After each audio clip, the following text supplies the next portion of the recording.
নমস্কাৰ, welcome to my channel get started. তো আজি আমি আকৌ অসমীয়া পেডাগজিৰ কিছুমান কুৱেশ্যন আলোচনা কৰিম আৰু লগতে কৈ দিব বিচাৰিছোঁ যে এনচাৰবিলাক যিবিলাক আছে, তো এনচাৰবিলাক প্ৰত্যেকটোৰে answer based on central final answer কি, তো চাই থাকক। ভাষাৰ এগৰাকী শিক্ষকে শিকাৰু শ্ৰৱণ দক্ষতা কেনেদৰে বৃদ্ধি কৰিব পাৰে? অপশ্যন: বিভিন্ন উৎস আৰু মানুহৰ পৰা ভাষাটো শুনাৰ সুবিধা কৰি দি শ্ৰৱণ কাৰ্য কিছুমানত ছাত্ৰ ছাত্ৰী জড়িত কৰোৱাৰ দ্বাৰা। নেক্সট, পৰোক্ষভাৱে বা নিষ্ক্ৰিয় ৰূপে শুনা সকলোবোৰ শুনিবলৈ দি শ্ৰেণীকোঠাৰ বাহিৰে ভিতৰে অনবৰতে ছাত্ৰ ছাত্ৰীৰ সৈতে কথা পাতি ভাষা শিকাৰ অন্য দক্ষতাবোৰত গুৰুত্ব আৰোপ নকৰি কেৱল শ্ৰৱণ শিকাত গুৰুত্ব দি।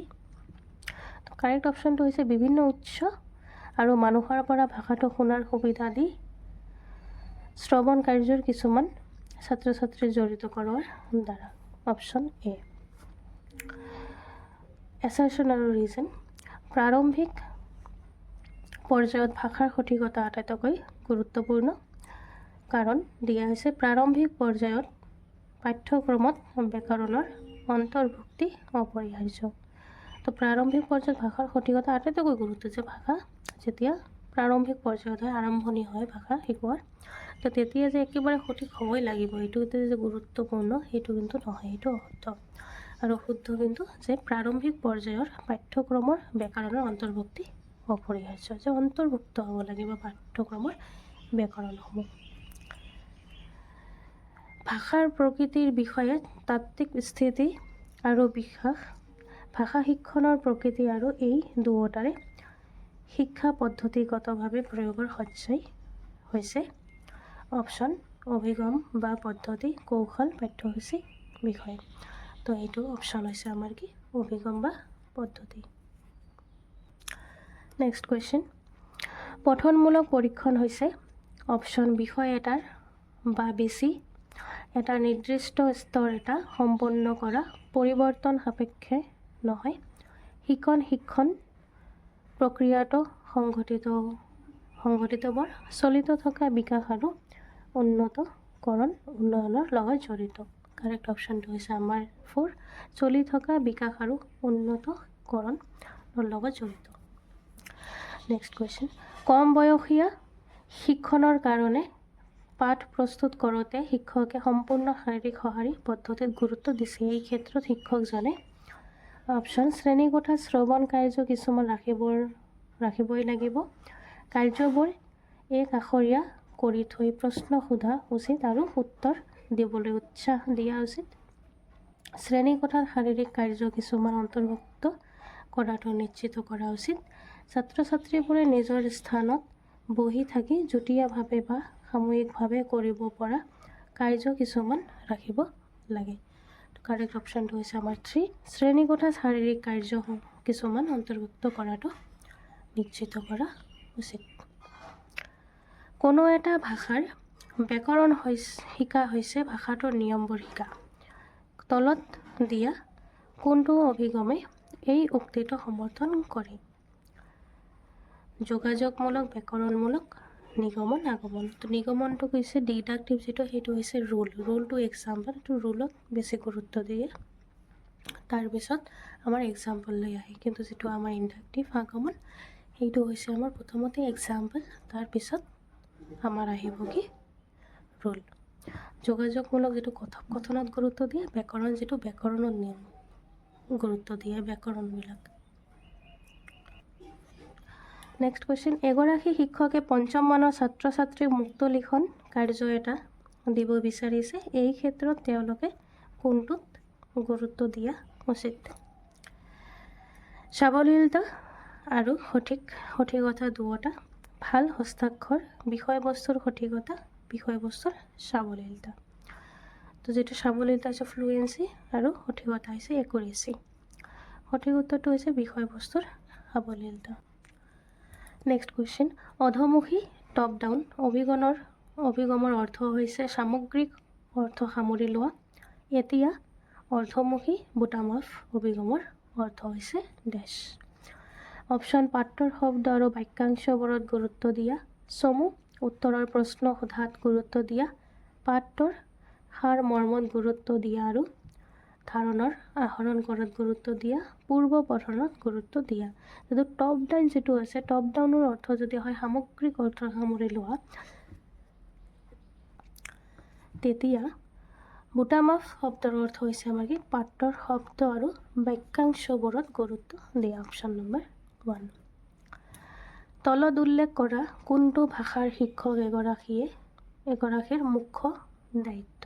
কাৰ দায়িত্ব হৈছে ভাষাৰ শিক্ষক এগৰাকীৰ মুখ্য দায়িত্ব? অপশ্যন বিভিন্ন শ্ৰেণীত শিক্ষাৰ্থীসকলক গোটত বিভক্ত কৰা, শিক্ষাৰ্থীক নিৰ্দেশ দিয়া, শিক্ষাৰ্থীৰ যোগাযোগমূলক প্ৰয়োজনসমূহ চিহ্নিত কৰা, শিক্ষণৰ কাৰণে উপযুক্ত বিষয় নিৰ্বাচন কৰা। তো কাৰেক্ট অপশ্যনটো হৈছে আমাৰ 3, যে শিক্ষাৰ্থীৰ যোগাযোগমূলক প্ৰয়োজনবোৰ চিহ্নিত কৰা। এটি কণমানি শিশুৱে কিতাপ এখন তুলি লৈ পাঠ লুটিয়াবলৈ ধৰিছে। এই কাৰ্যটো হৈছে উদ্গমী প্ৰকৃতি বা নিহত গুণ, উদ্গমী সমাধান দক্ষতা, উদ্গমী স্বাক্ষৰ দক্ষতা, উদ্গমী পাঠ্যক্ৰম। তো কাৰেক্ট অপশ্যনটো হৈছে আমাৰ কি উদীয়মান বা উদ্গমী স্বাক্ষৰ দক্ষতা। Next assertion region. এছাৰশ্যনটো হৈছে জন্মগতভাৱে বা জিনীয়ভাৱে নিৰ্ধাৰিতভাৱেই শিকাৰুৱে ভাষা শিকে আৰু পৰিৱেশে এই ক্ষেত্ৰত কোনো ভূমিকা পালন নকৰে। পৰিৱেশে নকৰে, অনলি জেনেটিকভাৱে ভাষা শিকাৰ যিটো কোৱালিটি সেইটো পায়। তো সেইটো একেবাৰে অশুদ্ধ। ৰিজন, শিকাৰু কেন্দ্ৰিক পাঠ্য শ্ৰেণীকোঠাৰ পৰিৱেশে ভাষাৰ আহৰণত বিস্তৰ প্ৰভাৱ পেলায়।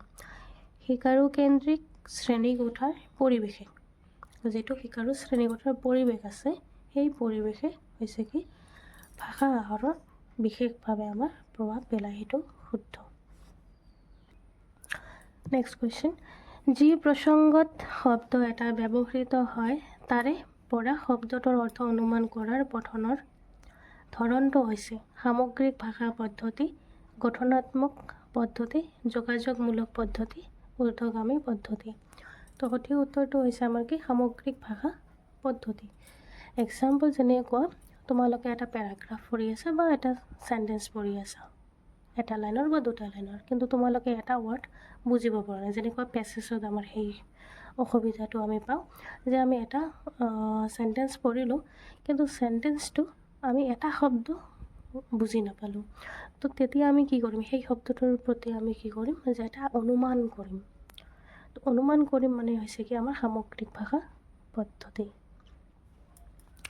Option number 1।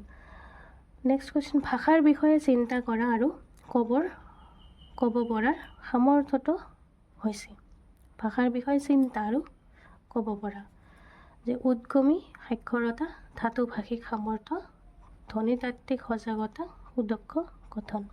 তো ধাতুতাত্ত্বিক সামৰ্থ্য হৈছে আমাৰ সঠিক উত্তৰ।